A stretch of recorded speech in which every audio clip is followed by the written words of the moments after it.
it's wild. I mean, like when I met Corey, and he started this company, and like, you know, I was kind of involved. We built a lot of furniture. Actually, that was at the very beginning. Tim, like I bought a bunch of furniture from like Staples, and like I wasn't cool enough to put it together because I don't know how to follow instructions, and I'm not very strong, and I don't know how hammers work. So Tim came over and like helped me put like our desks together and like our chairs together because Tim's awesome. And then I get to like look at his muscles as he does it. Like we have the same amount of muscles; they're just completely different. No, but really, I mean, like the company started in a basement apartment, and now has its own building. That, like, you know, I would say, you know, how in comparison, it's probably gone 300% just in size, the amount of space needed. And I think that's probably grown as far as like shooting space. Yeah, I mean, like we were in a basement for a while, and we got really lucky. I mean, you know, 6 months into starting the company, we got contacted by Google, and Google asked us to produce a bunch of videos for them down in San Francisco. And so we worked on these Google videos for 3 months, and I've got to say, Google pays really well, and everyone's like, I don't understand how you guys can support yourselves. You have like 8 people living in a house, and your videos don't really get any views. Like, they get views for certain, but it's like, people know that you can't live off of 50,000 views. Like, that's, you know, that's okay. That's great money. It's like, you know, 50,000 views is probably somewhere between $50 and $150. I'm not supposed to be telling these things, but I'm making a documentary. Screw it. We're telling all the YouTube secrets, right? So, listen. Okay, let's do this. A million views is $1,000 to $3,000 based on a CPM, and the CPM fluctuates, and we're not allowed saying like how CPMs work. Every view is different because every ad is different. Every time you watch a video, a company pays a certain amount of money to put that ad there, but it's different every time. So no YouTuber can really tell you, I make this much. So it's a general estimation that 100,000 views, drop the last 3 digits, so 100,000 views would be $100, maybe up to $300. If it's really bad, maybe a bit less than that. So some people have figured this out. Some websites can like predict this. You know, it's kind of becoming more and more common knowledge. The documentary is going to go into this in like really fine detail because we want to answer the question: how do YouTubers make money? Yeah. I mean, people like we love your videos, but I don't understand, why doesn't Che Carl need a job? You know, how do 8 people live in a house in Toronto and like it doesn't look like they're working? And so to answer that, you know, to kind of bring back where I started, is like Google paid really well, and then we just kind of we spent that wisely, and then we've done a bunch of sponsored videos since then. So let's talk about the documentary. Sure. It's been a long process so far, but how did this whole thing come about? Well, about a year and a half ago, there was these really small YouTubers who got married. They're named Charles and Ali Trippy. Well, her last name was originally Speed. I don't know if you've heard of them. But they had this really amazing wedding, and years before that, there was a YouTuber named Corey Williams, SMP Films, and I filmed his first wedding. He's actually engaged again. But I filmed his first wedding, and Charles Trippy was in his bridal party.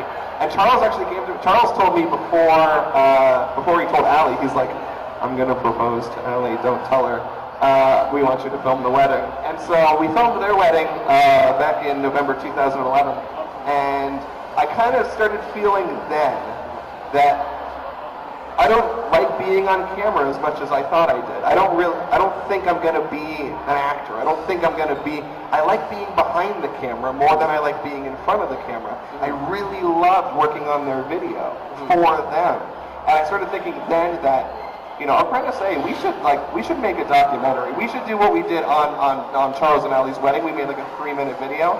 We should do that way more and just make videos for other YouTubers, and I thought about making a documentary, and we talked about it in the company, and you know, we thought about how can we do that. We actually, believe it or not, we applied for a grant to make a documentary, and we didn't get it. We did get a grant for the Buffer Film Festival, which if you watch our vlogs, that's a thing that's coming to Toronto. It's called Buffer. It's actually called the Buffer Festival. We renamed it. But anyways, so in January of 2013, I went down to LA, and Shay and I went out for dinner. You were there, Corrado was there, Alex Carpenter was there, and we were just going to hang out. I've known Shay for about 5 years. I met him at an event just like this called 888. At 888 in Toronto back in 2008. And Shay and I stayed friends. And it was like, let's go to dinner. And so we were talking, and he's like, so what's next for you? What do you want to do? And I told him all the stuff I was doing. And I said, what's next for you? What do you want to do? And he told me all the stuff that he wants to do. And we both kind of hit this thing that, like, I want to make a documentary. I want to make a documentary too. And he goes, I've been talking about this in my blog for almost 2 years. Like, I've said this a couple times that I want to make a documentary. And I was like, well, we applied for a grant and we didn't get it. We got it for a different thing, but the Canada's not going to give us money to go film a movie in America. That's not a thing that they want to happen. And so we talked about, let's do it. And I have my reservations with all networks. I'm not particularly a fan of any networks. That includes Maker. It's not exclusive to Maker. And I said, if I make it, I want to make it. I don't want to make it with Maker. I don't want it to be like a Maker thing that I just direct and it's their crew. I'm like, I have the team, I have the gear, we'll film it, we're passionate, and a big thing with Shay is passion. Shay's really passionate about everything he does. And he said, I've talked to Maker, they've said that they would make it, but it would just be a couple camera guys who are just camera guys. They're not YouTubers. They don't have a YouTuber who would direct it. And we need a YouTuber to make this movie.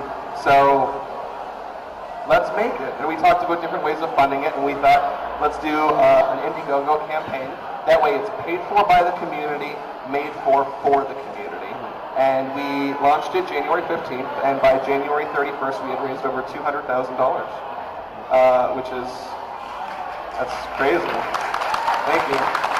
That's all. Shay's fans are passionate. He's a guy I want to work with. Like, when I look at all of the YouTubers, I pick ones that, I want to work with them. I want to work with Charles Trippy. I want to work with Wheezy Waiter. I want to work with Shay Carl. Because they're people who inspire me. And so we filmed. We were ready quick. Halfway through February, immediately. I flew home to Toronto. We started planning everything. We had to make the assumption, let's assume we're going to get the money. We need to be there for Shay's birthday, which is March 5th. We need to get the gear. We need to get the van. We need to get all the things that we need. So we need to go at the end of February. It's February. We got it. And I went home to the team and I was like, sit down, guys. We got to talk. We're going to make a movie, and we're leaving Canada for 3 months, and you're all coming. Pack your bags. And it was really cool.